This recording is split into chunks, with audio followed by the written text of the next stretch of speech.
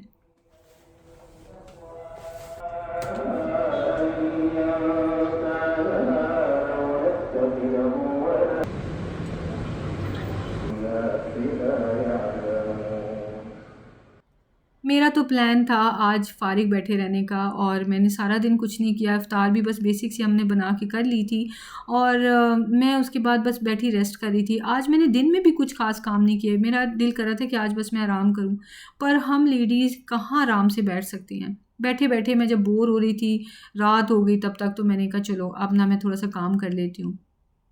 ये जो मेरी वार्डरोब है, इसमें मेरे कुछ कपड़े हैं जो मैं अब नहीं पहनती हूँ, कुछ हैं जो विंटर के हैं। इन सबको मैंने सॉर्ट करना है। जो नहीं पहनती हूँ वो मैं गिव अवे कर दूँगी। विंटर वाले जो हैं उनको मैं बैग में रख दूँगी।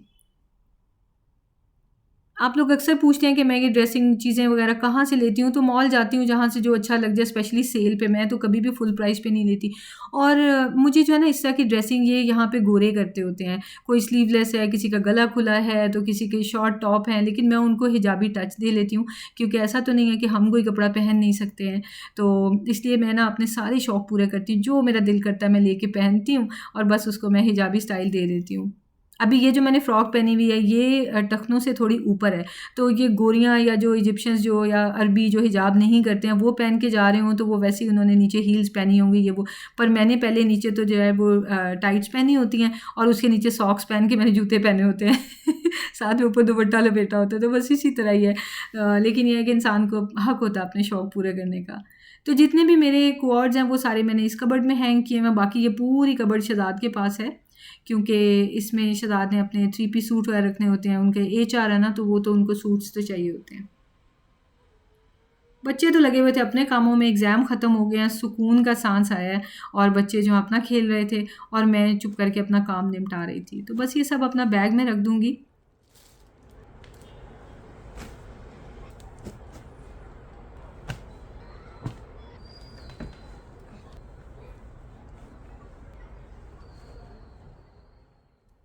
अब ना चाय की बहुत तलब हो रही थी, दिल कर रहा था थोड़ा बाहर बैठूँ। आज प्लेजेंट सा मौसम था ना, ठंडी-ठंडी हवा चल रही थी।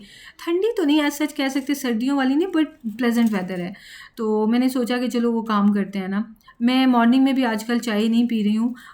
ऑल ऑफ अ सडन मैंने सोचा मैं छोड़ दूँ। Literally I left my T cold Turkey, और मैंने सोचा कि बस शाम में एक दफ़ा पी लिया करूँ, बस वो ठीक है। लेकिन अब शाम में भी मैं ना पीऊँ तो मुझे सर दर्द नहीं होता। सर्जरी के बाद ये एक अच्छी चीज़ हुई है कि मेरी चाय छूटी है ना, तो वो परमानेंट छूट ही गई है तो खैर, काम तो मैंने सारे निपटा लिए। उसके बाद मैं गई किचन में। मैंने सोचा कि ये पहले ना बर्तन वगैरह जो इफ्तारी के इकट्ठे हुए थे वो समेट लेती हूँ, धोने वाले धोने के लिए रख देती हूँ डिश वॉशर में, हाथ से जैसे भी है, और बस उसके बाद फिर मैं सुकून से बैठ जाऊँगी, थोड़ा बच्चों से गपशप लगाऊँगी, और थोड़ा मैं अपनी चाय इंजॉय करूँगी। शहज़ाद तो चाय की बजाय कॉफ़ी पीते होते हैं, लेकिन उनका बिल्कुल कोई ऐसा प्लान नहीं था, तो मैंने सोचा कि चलो मैं पी लूँगी। बर्तन पहले मैंने सारे अंदर रख दिए। आजकल इतनी जल्दी बर्तन ड्राई नहीं होते। अगर ना ड्राई हो रहे हो तो फिर उनको कपड़े से ड्राई करके रख देती हूँ, क्योंकि यहाँ पे ना UAE में और स्पेशली शारजा में हम वाटर बॉडीज़ के सामने रहते हैं ना, तो ह्यूमिडिटी लेवल बहुत बढ़ जाता है। और वो गीली वाली ह्यूमिडिटी, सही वाली ओरिजिनल ह्यूमिडिटी वैसे गीली है, पर बहुत ज़्यादा ना गीलापन फ़ील होता है। तो कैबिनेट्स में क्या होता है कि फिर फंगस लगने लग जाती है। तो जब मैं नई नई यहाँ पे आई थी, मुझे अंदाज़ा नहीं होता था, धुले हुए बर्तन में रख देती थी कैबिनेट में, तो वो तो जनाब फंगस लगने लग गई है। तो तब फिर समझ आई थी, it's been I think 4.5 years now कि UAE आने के बाद। तो अब तो ये है कि वी मेक श्योर कि सारे ड्राई करके हम लोग ना तो रखें कैबिनेट्स में। आपसे बातें करते करते के बर्तन भी मैंने समेट लिए हैं, और अभी भी थोड़ी सी स्पेस है इसमें डिश वॉशर में, सो अभी मैं उसको ऑन नहीं करूँगी। थोड़े और बर्तन इकट्ठे होंगे तो वो उसमें सारे स्टैक करके फिर मैं डिश वॉशर चला दूँगी। मोस्टली दिन में एक बार ही चलता है, बार बार नहीं चलाना पड़ता। तो ये जो प्लास्टिक के बड़े बड़े बर्तन हैं ये मैं हाथ से धो दूँगी। प्लास्टिक के भी वैसे मैं उसमें डालती हूँ, बस वो गर्म पानी से धुल के सैनिटाइज़ हो जाती है हर चीज़ डिश वॉशर की, ये बहुत अच्छी बात है। पर यह है कि बड़े बड़े बर्तन रखेंगे तो फिर छोटे हाथ से धोने पड़ते हैं। लास्ट में सिंक को वॉश कर दूँगी। सिंक तो जो है वो 2 मिनट लगते हैं, पर डेली वॉश करना ना बहुत ज़रूरी होता है, क्योंकि वो अक्सर आप लोग पूछते हैं कि आपके घर में कॉकरोच नहीं नज़र आते। एक चीज़ मेंशन कर दूँ यहाँ पे, जो लोग ये इस तरह क्वेश्चन करते हैं, ऐसा मतलब नहीं होता कि उनके घर बहुत गंदे हैं तो उनके घर में कॉकरोच आ गए हैं, पर क्या है कि कई चीज़ें ना स्किप हो जाती हैं माइंड से। घर सभी के साफ़ होते हैं, पर यहाँ पे इतने कॉकरोच हैं। यूएई में, सऊदी अरब में थी, वहाँ पे भी हर एक के घर में। लेकिन वो छोटी-छोटी टिप्स का ख़्याल रखना होता है। एक तो बच्चे छोटे हैं तो खाना लेके हाथों में ना फिरें। अगर हाथों में फिर रहे हैं तो वो फिर मेक श्योर कि बच्चे खाना खा लें, तो आप वो फ़ौरन से वैक्यूम कर दें या उसको मॉप से, ब्रूम से क्लीन कर दें। और फिर ये जो सिंक्स हैं इनको क्लीन करें। रात को सोने से पहले जो किचन का ट्रैश है वो निकाल के सोएं, ताकि और ये चूल्हा वगैरह जो इनके ऊपर भी आपको पता है फूड की पार्टिकल्स गिरे होते हैं, इसको साफ़ किया हो। यानी कॉकरोचेस के लिए ना कोई खुशबूदार चीज़ किचन में ना पड़ी हो, तो किचन में नहीं आएंगे गटर्स के थ्रू, तो फिर कहीं भी नहीं आएंगे। तो बस मेरा यही ट्रिक चलता है। उसके अलावा तो जब मैं शुरू में आई थी तो आपने देखा था पेस्टिसाइड भी करवाना पड़ता था मुझे, क्योंकि मुझे समझ ही नहीं आ रही थी। मैं तो ड्राई वेदर से आई थी सऊदी अरब से यहाँ पे ना, तो 1 साल के अंदर अंदर मुझे समझ आ गई वो दिन और आज का दिन दोबारा कभी भी कोई मुझे ऐसे फील नहीं हुआ कि कोई एक भी कॉकरोच चलता हुआ आ जाए ना। तो खैर बर्तन सारे मैंने धो लिए। उसके बाद मैंने ये अंडे बॉईल करने थे, क्योंकि मॉर्निंग में हम लोग तो फ्राइड एग्स खाते हैं, पर शहजाद जो है ना बॉइल्ड एग्स खाते हैं। तो वो जिम वगैरह करते हैं तो उनकी तो डाइट डिफरेंट होती है। तो इसको मैं इसका प्रिक भी करती हूँ, और ये इसके साथ ही मिलता है, जिससे पानी भी आप मेजर करके डालते हैं और प्रिक कर लेते हैं एग्स की मोटी वाली साइड को ना। वहाँ पे अंदर एक झिल्ली की ऐसे स्पेस सी बनी होती है। इसकी वजह से क्या होता है कि अंडा क्रैक होके बिखर नहीं जाता है ना उसके अंदर, एग बॉयलर के अंदर।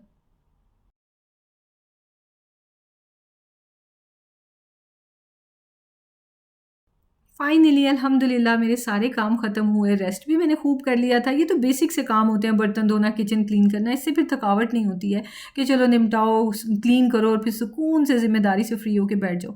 तो नेक्स्ट डे के लिए मैंने बर्तन भी निकाल के रख लिए, क्योंकि नेक्स्ट डे के लिए मैं सोच पहले ही लेती हूँ कि मैंने क्या क्या डिश बनानी है और मैंने उसके लिए क्या क्या बर्तन निकालने हैं। तो बस वो निकाल के बाहर रख लिया, क्योंकि जब तक केटल में पानी बॉयल हो रहा था मैं खड़ी खड़ी क्या करती किचन में।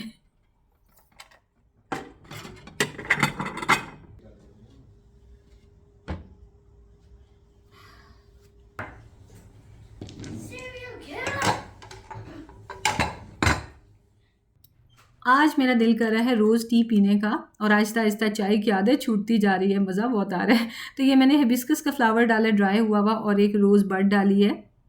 हिबिस्कस जो है ना वो थोड़ा सा खट्टा खट्टा होता है, और रोज़ तो मतलब उसका फ्लेवर नहीं होता, पर खुशबू बहुत होती है उसकी। तो ये दोनों मिलके पिंक सा कलर बन जाता है। अगर आप सिर्फ हिबिस्कस टी बनाए ना तो बिल्कुल अनार जैसा रेड टी बन जाएगी। सो छोटा सा मैंने एक फूल का एक पार्ट डाला है हिबिस्कस का, और रोज़ बड पूरी डाली है, थोड़ी सी हनी भी डाल दिया और इसको मिक्स कर लिया। तो ये इतनी कम्फर्टिंग सूदिंग किस्म की ये टी होती है, बहुत मज़ेदार। पर मुझे भूख लग रही थी तो साथ में मैंने एक क्रोसान भी ले लिया चॉकलेट फिल्ड।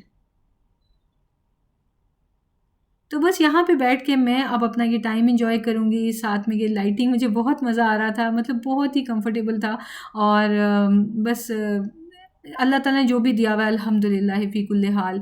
कई लोगों के पास माशाल्लाह बैल्कनीज़ बड़ी हैं, कईयों के पास विलाज़ हैं, बट आपके पास भी जो भी है ना, डोंट फॉरगेट टू से अल्हम्दुलिल्लाह। अल्लाह ने ज़िंदगी, जान, सलामती सब दी है ना, बस वही चाहिए, पैसा दौलत नहीं चाहिए होती। मिलते हैं नेक्स्ट वीडियो में। टेक केयर, अल्लाह हाफ़िज़।